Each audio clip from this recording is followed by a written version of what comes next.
Class 10th का physics का chapter number 2 यानी कि एमसीक्यू कवर करेंगे इस वीडियो में। जिन बच्चों का भी 2026 में कि बोर्ड एग्जाम है 10th क्लास का, यानी कि रिवाइज के पर्पज से देख सकते हैं। पहला क्वेश्चन है कि जब इनके प्रकाश की एक किरण एक माध्यम से दूसरे माध्यम में जाती है तो अपने पूर्व पथ से विचलित हो जाती है, इसे क्या कहते हैं? तो ऑप्शन नंबर बी, प्रकाश का अपवर्तन। प्रकाश के अपवर्तन के कितने नियम होते हैं? तो 2 हो जाएगा। प्रकाश की एक किरण जब यानी कि विरल माध्यम से सघन माध्यम में यानी कि आती है तब क्या होता है? अवलंब की ओर मुड़ जाती है। 4 नंबर, जब प्रकाश की एक किरण दो माध्यमों को अलग करने वाली सतह पर लंबवत पड़ती है तो वह क्या होती है? बिना मुड़े हुए सीधा निकल जाती है। इसके बाद से पानी से भरे बाल्टी की गहराई कम मालूम पड़ने के कारण क्या हो सकता है? तो प्रकाश का अपवर्तन है।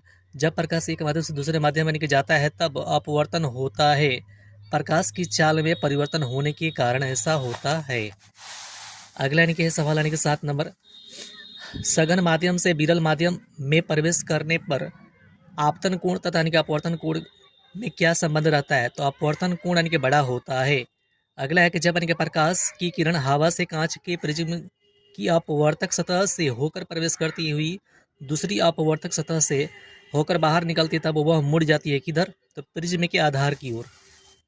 अगला है कि किसी बिंदु वस्तु से निकलकर किरणें किसी लेंस से अपवर्तित होकर जिस बिंदु पर मिलती है उसे क्या कहते हैं?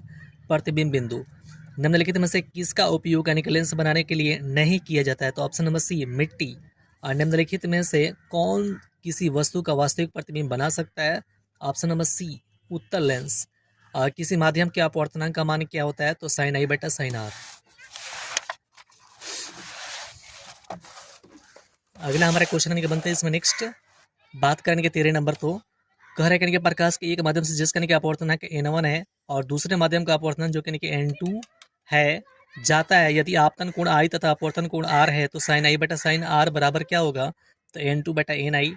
अब बाकी ये सवाल आप पढ़ सकते हैं, इसका आंसर ऑप्शन नंबर सी होगा। वीडियो पॉज करके आप पढ़ सकते हैं। बाकी 15 नंबर का सवाल जब पढ़िएगा तो इसका आंसर हो जाएगा ऑप्शन नंबर ए, उत्तल लेंस। 16 नंबर सवाल अपन के वीडियो पॉज करके आराम से पढ़िएगा तो इसका ऑप्शन नंबर ए हो जाएगा। 17 का हो जाएगा ऑप्शन नंबर सी और 18 का हो जाएगा ऑप्शन नंबर ए। 19 का हो जाएगा आपका यानी कि सी और 20 का हो जाएगा ऑप्शन नंबर यानी कि डी। वैसे ही करके 21 का हो जाएगा डी, 22 का हो जाएगा यानी कि बी और 23 का हो जाएगा ए, 24 का हो जाएगा यानी कि डी और 25 का भी वैसे ही देख सकते हैं, 26 का भी और 27 और 28 का भी देख सकते हैं। इसके अलावा यानी कि फिल इन द ब्लैंक्स है, वीडियो पॉज करके आप देख लीजिएगा क्योंकि यानी कि एक एक करके सवाल पढ़ेंगे तो वीडियो लॉन्ग हो जाएगा। तो जिन बच्चों का यानी कि इस बार एग्जाम है इसको आप यानी कि एक बार रिवाइज कर लीजिएगा। रिवाइज के पर्पस इसको देख सकते हैं। वीडियो कैसे लगी कमेंट बॉक्स में अवश्य बताएं। वीडियो अच्छी लगी तो